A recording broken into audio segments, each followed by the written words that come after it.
daɗe ni ilhama rabbi Allah da na yi waƙar a dinga nema. Ka sani in zarce 'yan ƙanana ni ma na leƙa fage na fama. Tabarakai mun hakan dan isar ka ko ai min dan isa ta manzona.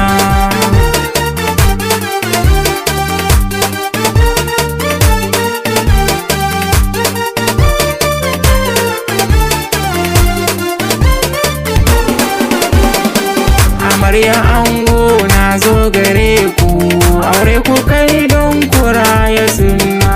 Ku kauce dukkan fada ta mai sharri, ku toshe kunnen ku 'yan uwana. Aure akwai daɗi babu shakka, tunda kun yo dace da juna. Komai da zai faru a tsakaninku, gudan ke sirrin ku kar ku tona.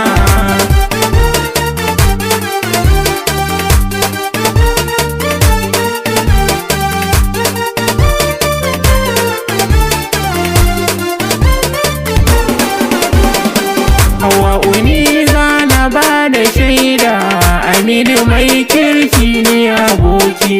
Idan ya angon kishi zai ji kanki, kan ya dawo ki masa girki.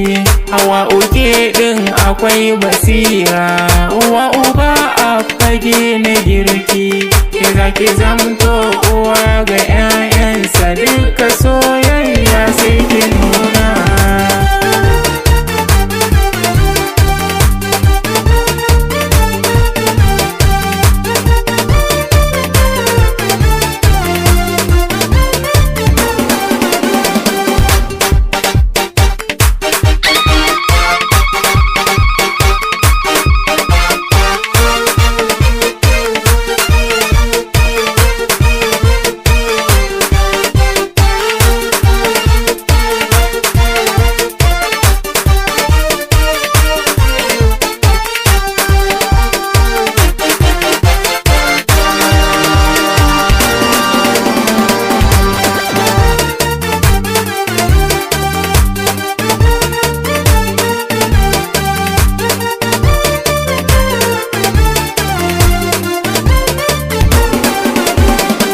Amini yau dai an ɗaura auren ka, na ga tilas uwa ga naɗi.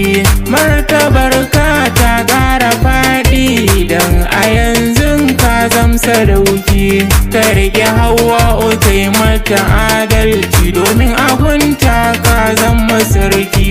Hawa'u matar ka ce a yanzu, sai ku zauna ku raya sunna.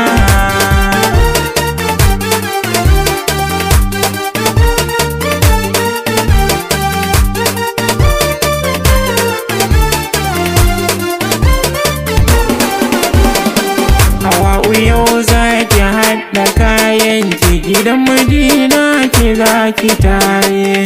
'Yan uwanki suna ta yin murna, sun yi kayan ki har da jere. Ki mai biyayya ki bi shi sau da ƙafa, kin ga dai yanzu kun yi aure. Kyakkyawa Hauwa ta Aminu, sai ku tare gida ku zauna.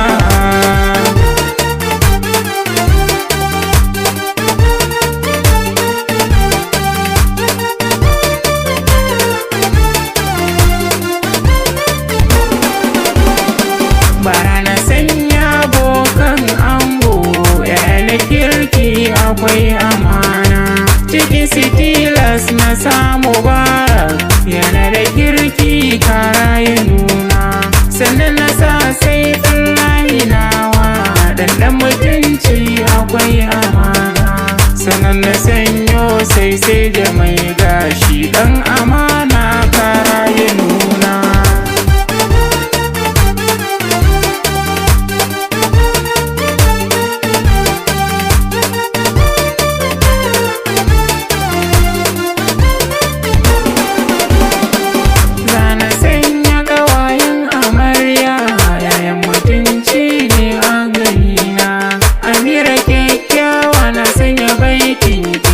Ki taka ki nuna murna, Zaliha zan sa babbar yarinya, farin ciki fal a Safiyatu ke ce